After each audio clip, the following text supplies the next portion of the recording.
Hola,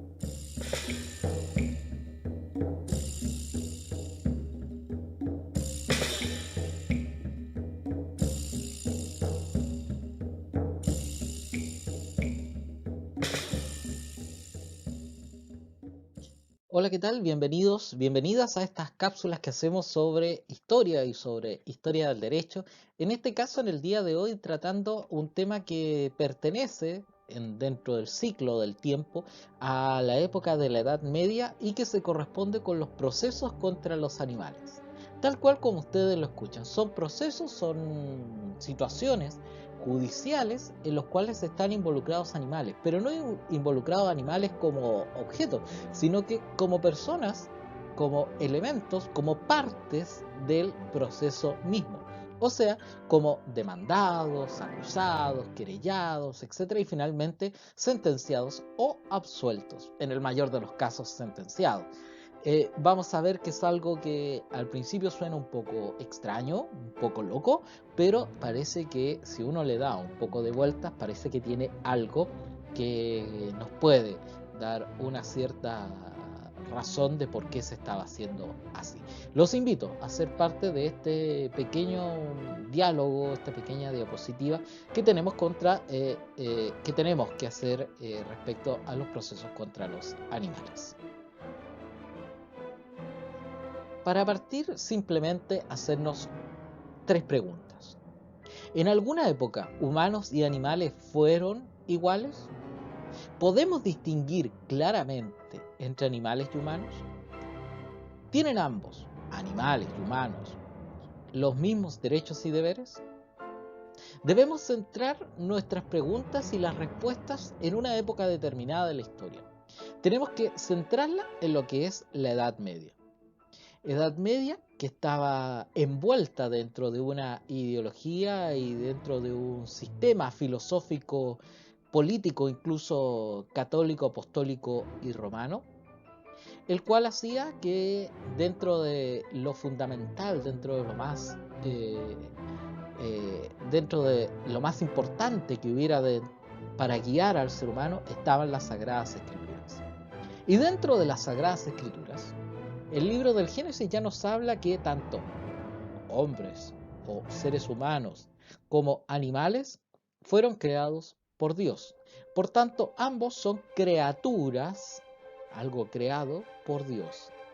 Por tanto, según las interpretaciones que tuvieron distintos jurisconsultos y también los papas y también los tribunales eclesiásticos, en los cuales la mayoría de estos juicios se vio, sin perjuicio de que también se vieron en tribunales civiles, incluso hasta la época de la Revolución Francesa, se señaló que al ser el ser humano y los animales criaturas de Dios, ambos tenían libre albedrío de decidir si hacen el bien o hacen el mal. Y si hacen el mal, cometen pecado y por tanto el pecado debe ser sancionado.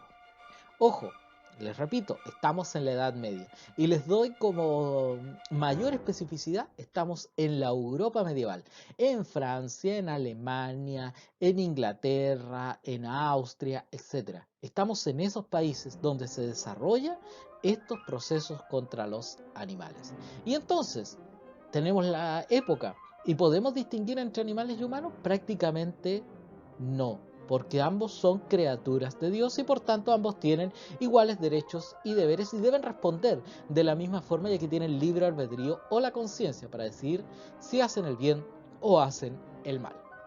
La frase que tenemos en esta diapositiva pertenece a Guy Pape, quien es un jurisconsulto francés de más o menos del siglo XI, siglo XII, quien en sus decisiones del Parlamento de Grenoble, en la decisión 238, lanza esta frase, que es como la médula central de lo que nosotros vamos a considerar o que debemos nosotros pensar para dar lugar, dar pie a estos juicios de los animales. Traducido del latín quiere decir, si el animal puede sentir culpa, como cuando los cerdos se comen a los niños, ¿debe morir? Digo yo que sí. Lo mismo se refuerza por Jean Duret en su tratado sobre las sanciones y multas, quien señala: si las bestias no solo hieren, sino que matan o comen, como la experiencia ha demostrado que los niños pequeños son comidos por cerdos, la muerte es la cuestión, y están condenados a ser ahorcados y estrangulados para hacerlos perder el recuerdo de la enormidad del hecho. Así, los jurisconsultos basados en estas mismas teorías que nosotros hemos hablado delante, entienden que los animales pueden ser juzgados y pueden ser sujetos de derechos y de obligaciones, incluso ser parte en un juicio, y al ser parte tener derecho incluso a la defensa.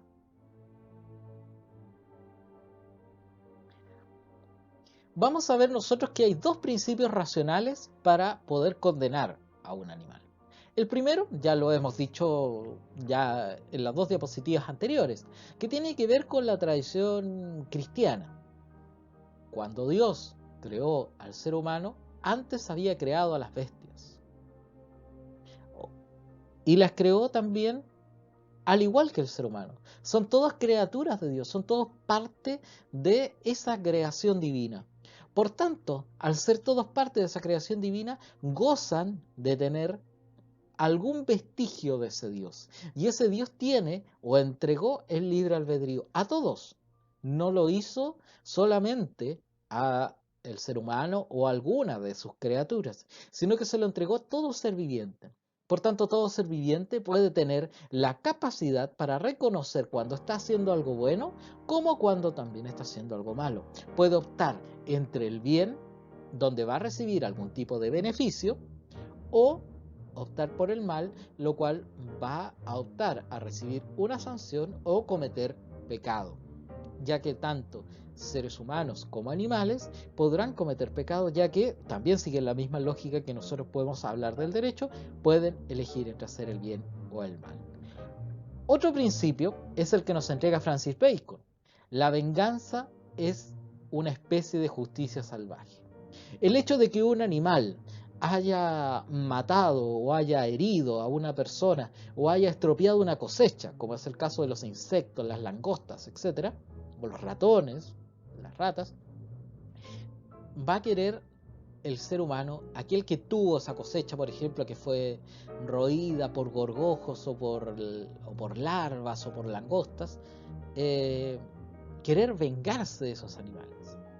Y esa criatura humana va a poder vengarse. ¿Por qué se le va a prohibir esa solución jurídica, esa autotutela, ese derecho que tiene para poder quitarse ese peso de encima? Va a poder vengarse. Entonces tenemos dos principios para poder condenarlo. El segundo que vimos es la venganza, querer vengarse por un mal que me hicieron. Y el primero, que tiene que ver con la racionalidad, con que tanto seres humanos como animales, insectos y toda especie del reino animal puede elegir entre actuar bien o actuar mal. Independiente de estos dos conceptos, nosotros vamos a poder condenar a los animales en esta época específica, que es la Edad Media, sin perjuicio, que se va a dilatar un poco, pero que se dieron los mayores casos en la Edad Media, especialmente en Francia y Alemania. Dentro de todo este universo, nosotros vamos a tener algunos casos célebres. El primero que se conoce, o el más antiguo, es el Fontaine-aux-Roses del año 1266 o 1268. Y es el caso más antiguo contra los animales acusados de fechoría, que está fechado prácticamente en el siglo XIII, siendo para algunos, como les decía ahí las fechas, 1266 según el padre Lebeuf, o alrededor del 1268 según Tapón, que publicó el texto según un registro penal de Saint-Geneviève. El hecho trata de que en Fontaine-aux-Roses, un señor dependiente de ese convento, era un convento donde ocurren los hechos, denunció a un cerdo, convencido de que éste se había comido a un niño. El caso es que su declaración fue tomada por verosímil, siendo el cerdo quemado vivo en el tribunal del alcalde o juez de la abadía. Es el primer caso contra un animal que se conoce, por lo menos dentro de los vestigios que existen en la Europa antigua. hay que ser enfático en esto, eso sí. Se conocen pocos casos, ¿por qué? Porque eran casos de tal bestialidad, el hecho de que un cerdo se comiera a un niño, por ejemplo, que tanto el animal era sentenciado a muerte y a morir de una manera bastante vengativa y horrible, que también se quemaba el expediente para que no quedara vestigio de eso. Otro caso célebre que ustedes pueden encontrar muy fácilmente es la cerda de Falaz del 1386, que también una cerda que se come, en realidad no se lo come, sino que ataca a un niño, lo deja muy mal herido y finalmente este niño termina muriendo. La cerda es llevada a estrados en Francia y es enjuiciada completamente. Se le viste como un ser humano, se le lleva a estrados y se le hace incluso declarar. Tiene una defensa, tiene un abogado y todo eso. Y finalmente se se le condena a morir en la plaza pública, donde son invitados no solamente todo el pueblo, sino que también los dueños de cerdos que tenían, los dueños, los agricultores, los ganaderos que tenían cerdos en la zona, junto a sus animales para que vieran el espectáculo de la muerte de la cerda, que se le corta la nariz, se le va haciendo unas distintas mutilaciones hasta que finalmente muere. Pero todo esto vestida como humano y eh, se le hace comparecer en estrados vestida como humano. Se le ponen unos ropajes, unos faldones, unas calzas, un panty, etcétera. Es bastante interesante y grotesca la imagen. Hay varios dibujos que ustedes googlear y ver. Otro caso interesante es el de las ratas de Autun en 1522. También una serie de ratas empiezan a pulular por la ciudad de Autun en Francia y son denunciadas ante el tribunal eclesiástico y son llamadas a comparecer. Se les nombra un abogado que va a ser famoso por su defensa de las ratas de Autun.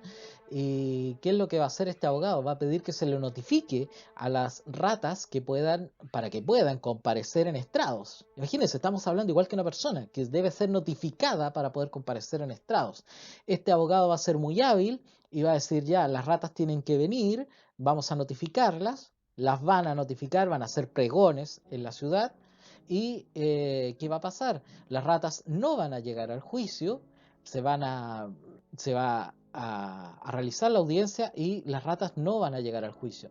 ¿Cuál va a ser la excusa de este abogado defensor? Bueno, las ratas están muy lejos, están en distintas partes y les cuesta mucho venir. Más encima tienen que pasar peligros, como por ejemplo los gatos que se la pueden comer.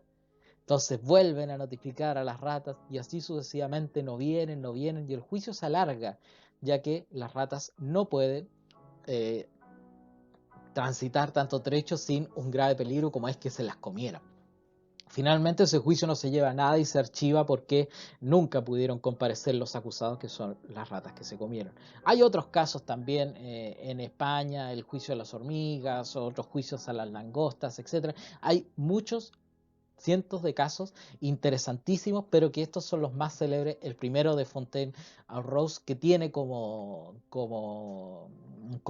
personaje principal un cerdo, la cerda de Falaz en 1386, y los ratones de Autun de 1522, que tienen como centro los ratones, pero que logran la astucia de un gran abogado que los tuvo que defender en estrados en aquella época. Pero cuando uno estudia este tema, uno pensará y dirá, no sé, los casos fueron solamente en la Edad Media, en aquellos tiempos que algunos piensan que son muy oscuros, etcétera. Pero no, nosotros podemos hallar, por lo menos los investigadores franceses han encontrado que el último caso se dio el 17 de noviembre de 1793. El Tribunal Revolucionario condenó a muerte, junto con un discapacitado, a un perro, después que se determinara que el animal había sido entrenado para ladrar en contra de las tropas azules de la Guardia Nacional y morder varias veces a un portador de billetes de guardia. En plena Revolución Francesa, estamos hablando ya de la modernidad, salimos de la Edad Media, estamos en épocas modernas, también se condenó a un perro y se le condenó por ladrarle a la Guardia Nacional, a los ropas azules que custodiaban Francia. Así es que parece que ese hecho, esa idea de pensar que los animales también tienen derechos y son iguales que los seres humanos, iguales, no digo que los animales no tengan que tener derechos, digo que tengan derechos iguales a un ser humano, el libre albedrío, la conciencia o el espíritu de venganza, se dio por lo menos hasta fines del siglo XVIII, entrando al XIX.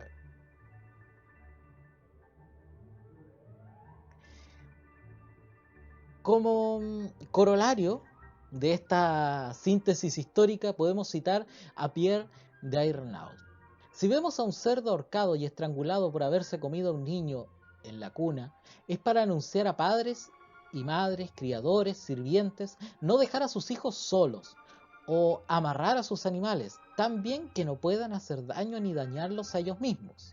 Si vemos un buey apedreado y su carne arrojada a los perros por haber matado a un hombre o una mujer, si vemos una colmena entera de moscas de miel ardiendo por haber cometido un acto tan ficticio, es para hacernos aborrecer el homicidio, ya que es castigado hasta para las mayores bestias. El qué del asunto de castigar a los animales, partiendo de esas bases, esos principios de la creación, del libre albedrío, de las criaturas de Dios, de la sed de venganza, esos dos principios que vimos al principio, esos dos principios que vimos al inicio, para no ser repetitivo, se conjuga más allá en estas palabras. Lo que se trata de hacer por la mentalidad de las personas en aquel tiempo, que no podemos criticar porque tenemos que estar en ese tiempo para examinar la mentalidad, es que se quiere demostrar que nadie puede quedar impune ante la ley. Incluso los animales que cometen aberraciones son capaces de ser condenados. Es quizás muy fuerte el sentido que se le da, pero lo que se quiere hacer es un sentido de justicia, de que nadie está por sobre la ley, incluso, en este caso, los animales. Puede ser demasiado, como les digo, demasiado chocante, pero es lo que se quería hacer en aquel tiempo.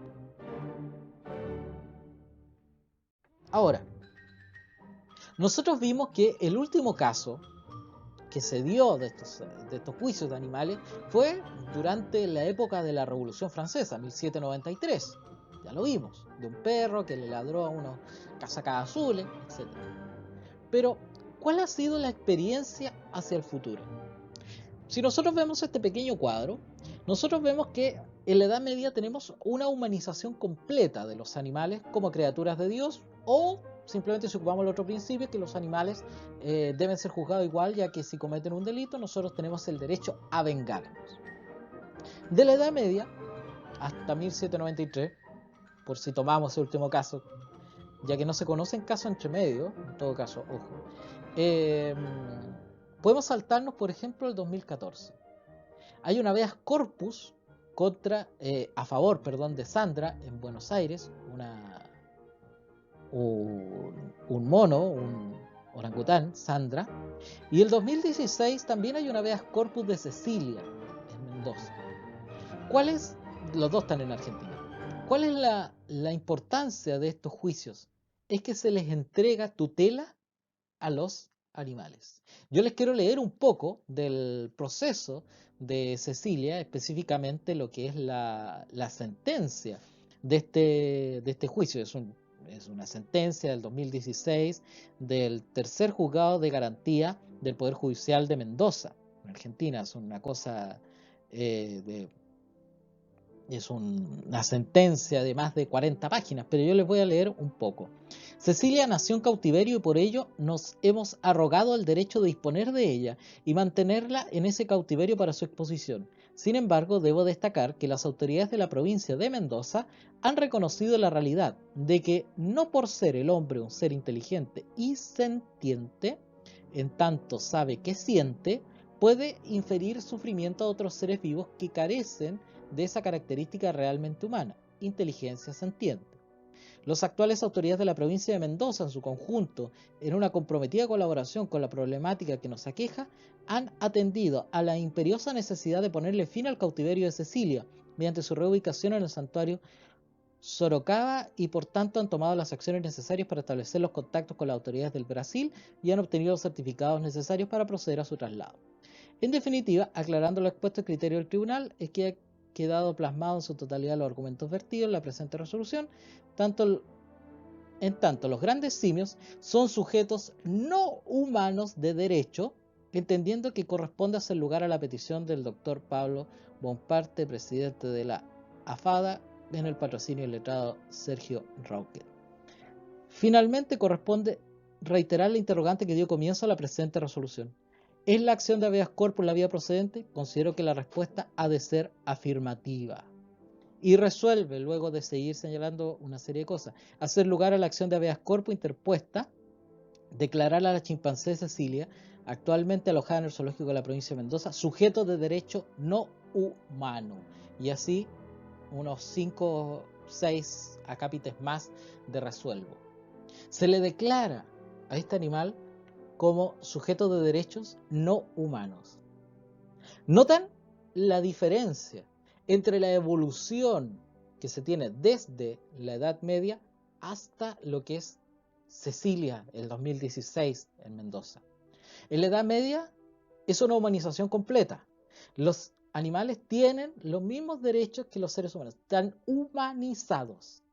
El 2016, con el fallo de Cecilia, nosotros que tenemos que son sujetos de derecho no humanos, son sujetos de derecho, pero no humanos. Ojo con esa evolución, y esa es la historia de esa evolución. Hay que tener puntos a considerar. Es bueno considerar sujetos de derecho a los animales, pero no hay que humanizarlos, porque cuando los humanizamos caemos en esos casos que vimos de la Edad Media, esos casos crueles, horribles, lo de la cerda de Falaz, lo de los ratones de Autón y otros tantos casos. Debemos darle una protección, pero no humanizarlo. La sentencia argentina de Cecilia, la sentencia de Sandra en Buenos Aires, son sentencias que declaran como sujetos de derecho, pero no humanos. Por tanto, no tienen ellos que comparecer. No vamos a tener, si seguimos en este mismo orden de cosas, no vamos a tener, por ejemplo, a una Cecilia, como el caso de la chimpancé, no la vamos a tener vestida como humano en estrados, igual que la cerda de Falaz del 1386. Ojo con eso.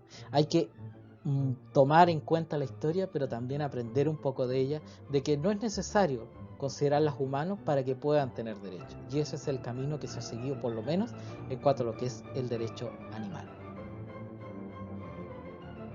Y bueno, lo que les he querido compartir el día de hoy tiene que ver con esto, con esta evolución de los derechos de los animales y estos procesos contra los animales que se dieron en la Edad Media, pleno auge de los procedimientos inquisitivos. Ojalá les haya gustado y bueno, síganos en nuestro canal que también vamos a ir subiendo videos constantemente.